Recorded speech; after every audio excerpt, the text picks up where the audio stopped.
Bill Gates and Epstein. Whether you're heavily political or not, I think most people were definitely looking forward to the Epstein list being revealed. And there's a sort of weird general consensus that people are being gaslit.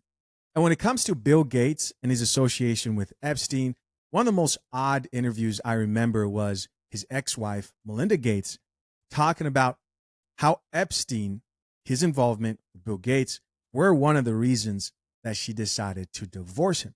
I mean, the way that she spoke of Epstein almost felt like she knew some things that she thought might come out and was trying to protect herself by having this interview on CBS. Exclusive interview with billionaire philanthropist Melinda French Gates. Last May, French Gates and Microsoft co-founder Bill Gates stunned the world when they announced that they were ending their 27-year marriage. For decades, the pair appeared to be the perfect example of a power couple giving back. After splitting up, they still share that commitment and they are maintaining a working relationship.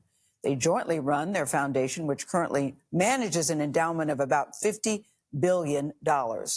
For the first time since that announcement, French Gates sat down with us for a wide-ranging interview about her journey of healing and her next chapter in life. Divorce is a painful process, even when it's what both parties want. It still is a very painful, personal decision. But most divorces, I think, aren't on evening news. It's not a topic of conversation. Did you think when you and Bill released that statement that it would be a national conversation? Well, first of all, I think, I want to say that on the day I got married, I never thought I would end up being divorced. Never. Who does? No one does. You really did think till death do us part, didn't you? I did. And, unfortunately, I felt like I needed to take a different path. And so I think, we knew that when the divorce was going to be announced, that it would be a surprise to people. And I felt bad about that. But I didn't have any sense of how big of news it would be. You can't anticipate something like that. After the news came out, it was revealed that Bill Gates admitted that he had had an affair in the marriage. And at that time, did you think we're going to work through this? How did you handle something like that? Well, I certainly believe in forgiveness. So I thought we had worked through some of that. It wasn't one moment or one specific thing that happened. There just came a point in time where there was enough there that I realized it just wasn't healthy and I couldn't trust what we had. Sounds like Bill just kept on cheating. Dang. And of course, the natural thing to think here is, was he associated with Epstein with women? And was Epstein providing those women? Right? People, of course, began to speculate. There was one report that said it was multiple affairs. Do you care to say anything about that? I think those are questions Bill needs to answer. Okay. It was also widely reported that Bill had a friendship or business or some kind of contact with Jeffrey Epstein and that you were not. That was very upsetting to you. Did that play a role in the divorce at all in this process? Yeah, as I said, it's not one thing. It was many things. But I did not like that he'd had meetings with Jeffrey Epstein, no. Mm-hmm. And you made that clear to him?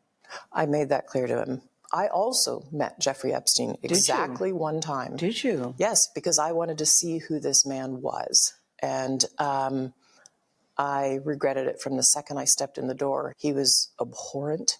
He was evil personified. I had nightmares about it afterwards. So, my heart breaks for these young women because that's how I felt. And here I'm an older woman. My God, I feel terrible for those young women. It's awful. Every time I've ever heard anybody who's met Jeffrey Epstein, they've spoken about him in this way. They almost talk about like you're walking into a room and you just feel a presence of evil, And it begs the question, if he was that evil, if there was that much evil going on, which we all believe, of course, the things that he was accused of are despicable, how can there not be a list? How is there not anything else? You felt that the moment you walked in. I didn't realize was awful. That. Yeah. And you shared that with Bill and he still continued to spend time with him? Any of the questions remaining about what Bill's relationship there was, those are for Bill to answer. Okay. But I made it very clear how I felt about him. One more thing I just thought about. Do you know something crazy I found out about Bill Gates' divorce with Melinda is if they had some sort of agreement because they did not have a prenuptial agreement. If this divorce went haywire and they weren't properly able to come to an agreement, from what I understand, Bill Gates was invested in so many public traded companies, like foundational companies, that this divorce could have devastated the economy, led to lost jobs. I mean, I want you to think of like people's businesses get destroyed, but what if your investments and businesses are part of some of the foundational companies of the country? And just to make sure, I just want to talk to our AI assistant, barista, Ms. Coffee. Ms. Coffee, is that right? Could their divorce have devastated the economy? Could their divorce have devastated the economy? The fear wasn't made up. Here's why people were nervous. Bill Gates had billions tied up in publicly traded companies like Microsoft, Cascade Investment, and other major economic players. If too many assets were liquidated or transferred improperly, it could trigger stock drops, especially in Microsoft or Berkshire Hathaway, create market instability, and yes, indirectly, threaten jobs tied to those companies' value. We're talking about foundational companies here. So if the divorce were messy, millions of jobs and global economic balance could have been shaken, not stirred. Wow.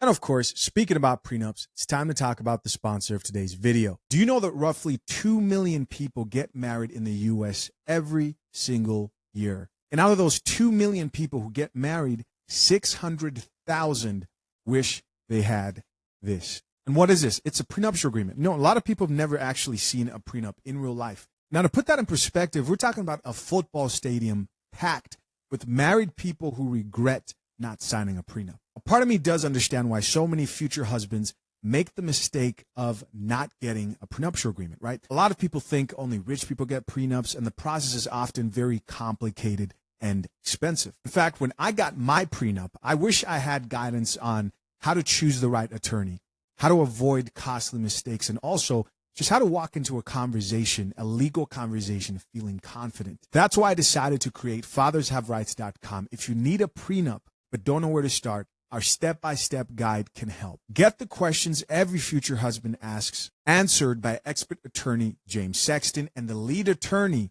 before you sign your prenup. At fathershaverights.com, we've simplified the entire process for just the cost of a couple of coffee dates. No need to just take my word for it. You can check out hundreds of reviews of husbands who've prepared for their prenups the right way. Don't wait. Timing is everything when it comes to prenups. Hit the link pinned to the top of the comment section and access your prenup guide today, and you get 25% off. All right, guys, that's it. Let's get back into the video. I think so many times when women go through a divorce, they feel ashamed or they feel they did something wrong, especially when it's so public. So many women question themselves.